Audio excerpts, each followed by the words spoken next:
Today's Toy Spot, we are having a look at the Mattel DC Comics Multiverse Batman v Superman Armored Batman. It comes with a piece of the Collect and Connect Grapnel Blaster replica, which again I think could have been much more effective if we had gotten pieces of Doomsday, but I reserve my opinion for the time being. I don't know, maybe it might be a good blaster replica once we have all 8 figures. Batman also comes with a weapon, whereas the original Batman did not come with anything. It's a bit of a shame. Side of the package, which I have missed for Superman, but I did get for Batman. Fearing the actions of a godlike superhero left unchecked, Gotham City formidable, forceful vigilante takes on Metropolis's most revered modern-day savior. While the world wrestles with that sort of hero it really needs, and with Batman and Superman at war with one another, a new threat quickly arises, putting mankind in greater danger than it's ever known before. That's what the grapnel gun will look like when we eventually get all 8 figures. However, figures 5 to 8 are only coming soon. The only figures that we have currently are Superman, Batman, Wonder Woman, and Armored Batman. The only other figure the Spot's going to be looking at after this, of course, is Wonder Woman, so stay tuned for that. Spot's going to take a break and get this opened, but when we come back, we're going to get a better look at Armored Batman. There's more heading away, guys. Don't go anywhere. Stay tuned. Just before we have a look at the Armored Cape Crusader, let's have a look at the piece that he comes with for the grapnel gun. I honestly had absolutely no idea where this piece went on the grapnel gun, as Batman or none of the figures actually come with instructions telling you which goes where. However, if you look at the back of the box, I'm just going to bring the handle in here. Let's quickly have a look at Wonder Woman's box. Right here, it is number 4. So it faces this way. It looks like it's going to hold some of the darts. So I guess there's going to be a circular piece that attaches to the handle, and then this piece facing this way slides into that circular piece, and then that's going to hold the darts. I feel like they could have given us a little bit more than that. I mean, it looks like, again, with those darts included, I don't know why we couldn't have gotten at least the darts also added, but that's what we get. So we'll just move the box out of the way. So really, I can't do anything with this just yet because realistically, the piece would go like right here. Imagining this circular piece, the piece is going to go right there. So not going to do much with it just yet. We'll see what we do with Wonder Woman. Maybe Wonder Woman will actually get a workable piece, and then we can actually do something with it. Batman also comes with this, which is just like it doesn't look like it could be a rifle. Maybe it's some sort of grenade launcher or some sort of explosive launcher. I think it's one of the weapons you see him wielding or holding in the Batman v Superman trailer. You can take it and it fits into his hands. And for that you have to kind of pry the hand open for him to fit it. And it's really a tight fit. So much so you might actually have to pry the hand just a little bit more to get it in there. Or what you can also do too, one of the complaints that I made with the original Batman, segueing myself over, there goes Batman. One of the things you can also do too is you can have him hold, the regular Batman holding it, which again I think is what he's holding in the trailer.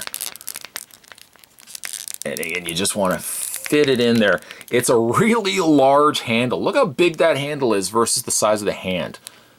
So again, you want to just pry the hand open. And I think that's basically, I think Batman's holding that at the end of the trailer. Wonder Woman, Superman, the Trinity. So you can display them with either or. I kind of feel gypped that this particular Batman didn't come with any accessories. So, you know, maybe at the end of it, I might just give this weapon to this Batman for the time being. While we're at it, actually, let's pick up Armored Batman. I'll show you the differences between the two. Everything is a brand new tool. Everything is a brand new sculpt. Doesn't look like anything is carried over. Even like the cape is completely different as well. It would beg the question how Batman could possibly move in something so heavy.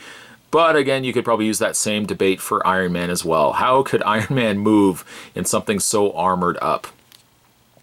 I do like the cape, though. The cape is heavier. Like, it does feel like it's just a big, thicker piece of plastic. There's a little less give to it than the original Batman cape did. Face-wise, I can't really do a comparison on the face because obviously the face on armored Batman is completely shrouded in this giant helmet. Let's bring the camera in a little bit. There is Superman, or there's Batman's helmet. Like the coloring. It's kind of like a blue-based gray. It's not quite gray on its own. Not really much coloring set, sadly, for the whole figure, other than just a little bit in the utility belt and a little bit on the sides of his gloves. The rest of it is all pretty much this one color. There's the treads underneath. It kind of really reminds me of the Iron Man Mark I. Just kind of that old, bulky, kind of gray suit. How he stands toe-to-toe with Superman, I'm sure he will rely somewhat on kryptonite to do it. But you got to give him credit. You got to give Batman credit that at least he's going to try. He's going to probably fail, but at least he's going to try. Let's also segue ourselves in to bring in Superman so you can see the differences between the two. Superman seems a lot thinner when you start comparing him up to armored Batman. Batman just seems so much bigger of a figure. He's also a lot taller than Superman as well. Good way to display them, though. Wish they had display stands. That's, again, one little nitpick. I wish they had something that you could display stand them on, though the armored Batman doesn't have peg holes. In the way of his posability, despite the fact that he's big and he's bulky, he seems to have just as much articulation as the Batman that we've already had a look at. His head is on a ball joint. Shoulders hinge out as well as forward and back.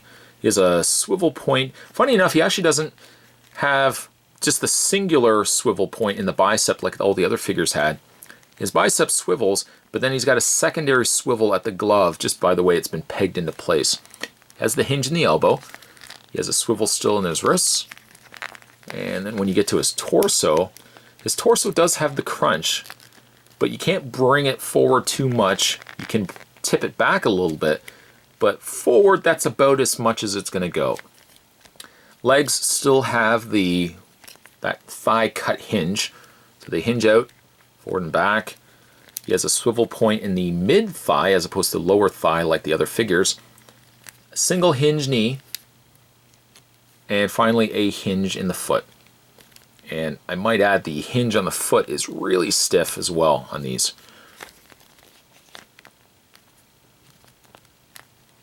I can't speak for others, but I know finding these particular figures, the Batman seemed to be a little bit more expensive than the others. I ended up having to pick these up on eBay because sadly, Canadian stores as they go, Canadian collectors, you can hopefully agree with me on this, these figures are very hard to come by here in Canada. Canada will probably eventually get them, but in the meantime, I had to go on eBay and pick up the whole figure line. So, do I like this figure? I do. Do I like this figure? I do. Do I like Superman? I do.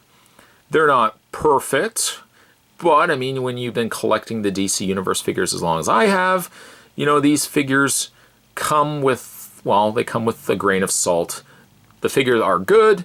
Are they 100% likenesses to how they appear in the movies? I would say no. But if you want a really cool 6-inch superposable figures, I think these are definitely the way to go.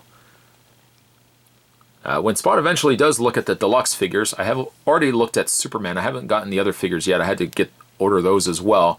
I'll try to do comparisons between like those figures and their corresponding figures as well. So there is an armored Batman that came in the deluxe line, and eventually when he comes in the mail, I'll do a comparison. I'll show you guys the differences between the two. Today's Toy Spot, though, we were having a look at the DC Multiverse Batman v Superman Armored Batman. Stay tuned, guys. Spot's going to have the review of Wonder Woman still heading your way. As always, thanks for watching. I'll see you next time.